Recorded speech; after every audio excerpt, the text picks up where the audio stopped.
Hello everyone, I'm the Mass Analyst. Today I'd like to discuss Mark Bunker, whose account Xenutv1 was suspended a couple of weeks ago. I'll discuss the unusual circumstances behind the suspension, as well as fair use, the DMCA, and the Viacom dragnet of 2007. If you're not familiar with the DMCA, the Digital Millennium Copyright Act, I made quite a few videos about this about a week ago. You might want to check those out.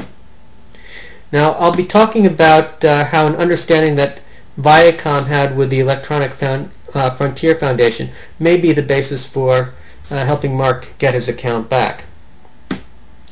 Now, who is Mark Bunker, who's also known as Wise Beard Man? Well, he's an Emmy Award-winning journalist, and he's been a leading critic of Scientology since 1999. He has a website, Xenutv.com, which is very informative, and he had about 10,000 subscribers before his account was suspended on April 17th.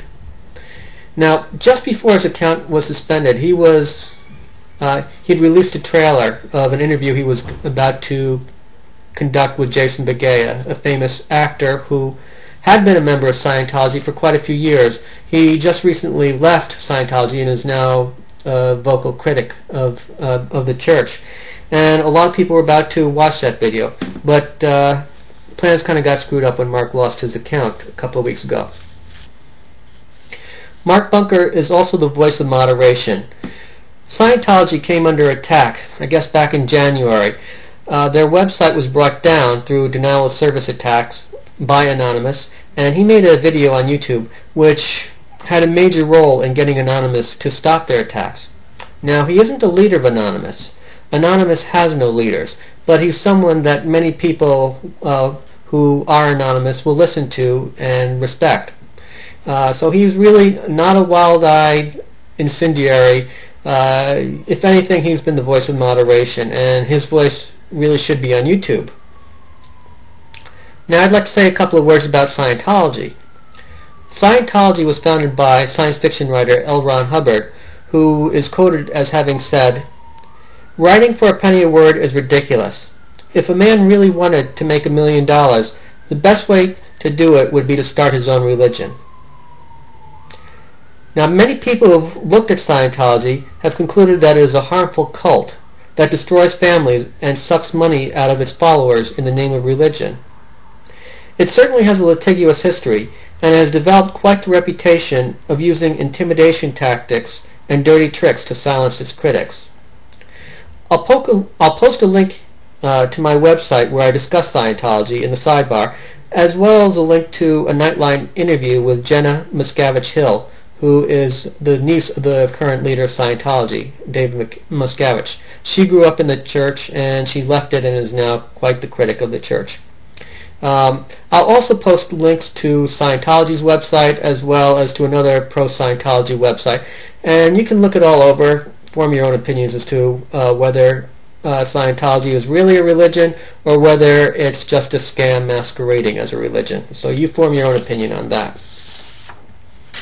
Now, whether you decide that Scientology is really a religion or not, there is overwhelming evidence that they have used dirty tricks and in the past to silence their critics.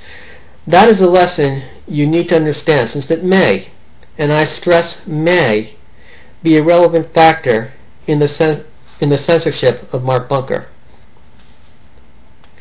Now, let me get to how Mark Bunker lost his Xenutv1 account. I'm getting my information from Mark's blog and from discussions that I've found on interbulation.org, which is a website that Anonymous uses to discuss and criticize Scientology. I'll leave links in the sidebar so you can check this out for yourself. Now, Xenutv1 is not Mark's first account to be banned.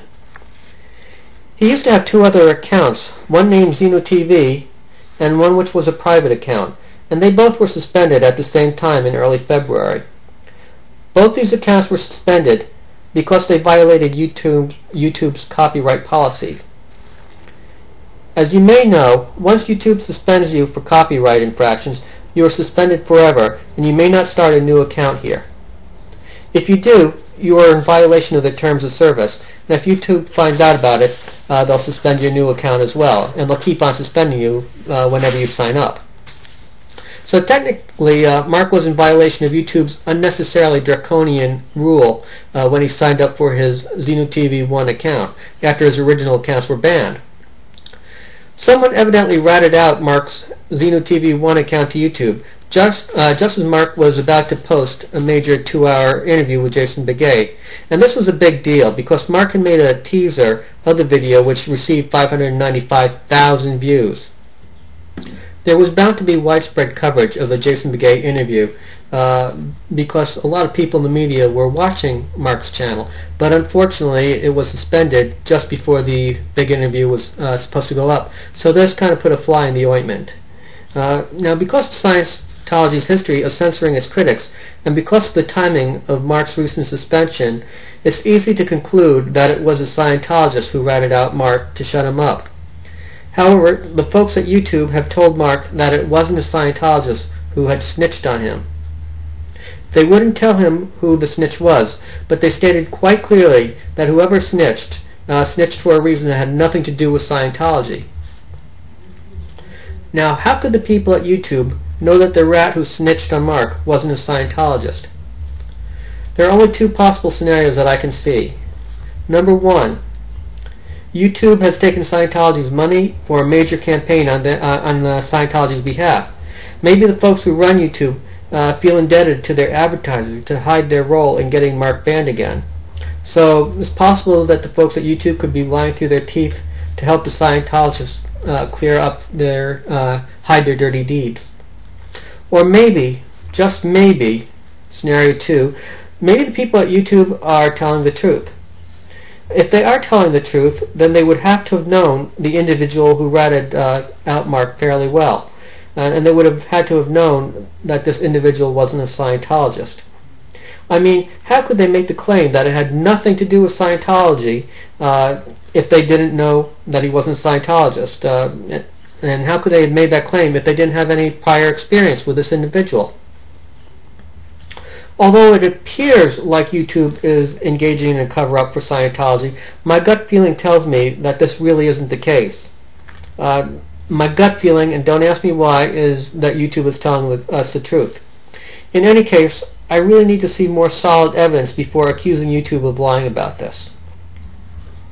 There's not much more to be said about Mark's second suspension, but I want to discuss his first suspension in some detail, because understanding the first suspension is the key to understanding why YouTube won't allow him back on, and it's also the key to formulating a plan that will help him get his account back. The short explanation for why his first account was suspended is simple. He uploaded 3 videos that violated YouTube's copyright policy. He uploaded 2 Stephen Colbert clips that poked fun at Scientology on his original Xenutv account. And he also uploaded the now infamous video of Laughing Boy Tom Cruise to his private account. You may have seen that video. That's the one where he stated that Scientology is the authority of the mind and how only Scientologists could help victims in a car wreck. Now, though the short explanation as to why his accounts were suspended is simple, when you dive into the details, things get very murky and very suspicious. Mark uploaded his first Colbert clip about Scientology on January 15, 2008. Viacom is the copyright holder of the Colbert clips, and they must have sent YouTube a DMCA takedown notice sometime after the video was put up. Unfortunately, Mark never saw YouTube's notification that it had removed his first video for violating copyright because the notification had no notice ID on it. Now, I'm not sure exactly why Mark didn't see it, but I'm sure someone as popular as he is must get hundreds, if not thousands, of messages a day. And without the notice ID that would have made it stand out, he probably just didn't see it.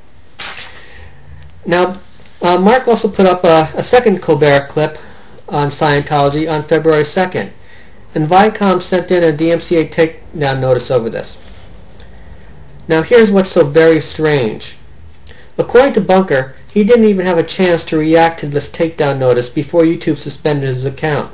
Within an hour of receiving his Colbert takedown notice from Viacom, the Scientologist DMCA'd his private account to get the Tom Cruise video removed. I'm not sure how the Scientologists found out about the Cruise video on Bunker's private account, but somehow they did. And around that time they were DMCAing all copies of the Cruise video that they could find. But what is especially strange is the timing of the second Colbert DMCA and the Cruise DMCA. Bunker was never warned in such a way that he could comply after finding out he was violating YouTube's terms of service. His first notice was lost because it didn't have a valid notice ID. And he received the Viacom notice and the notice from Scientology within an hour of each other, so he didn't have a chance to remove all clips containing copyrighted material before he lost both of his original accounts. What are the odds that he would receive both these DMCAs within an hour of each other just by chance? I guess it's possible, but it sure raises suspicions as to whether the timing was intentionally coordinated to knock Mark off of YouTube before he had a chance to correct his mistakes, and just as he was about to post a major interview. The timing looks funny. Now, I don't want to make too much of this because it could just be a coincidence, but keep this in the back of your head, and I'll come back to it later. It would be nice to know the full details behind Mark's suspension, but it is more important to figure out how to bring him back. YouTube has agreed to restore Mark's accounts, but only if they receive written notice from Viacom that it is withdrawing their DMCAs.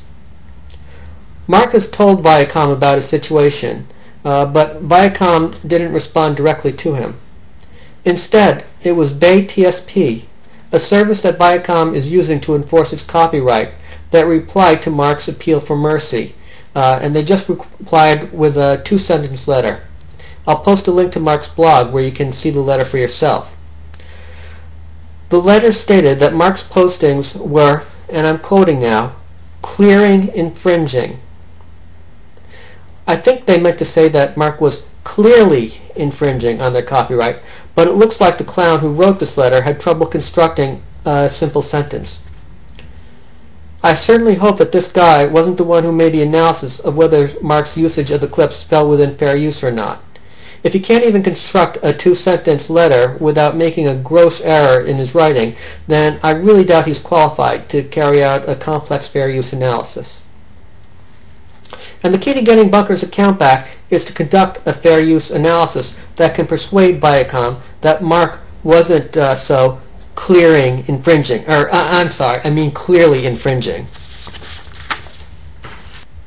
I'll conduct a fair use analysis that I think will help Mark get his account back in the next part of this video.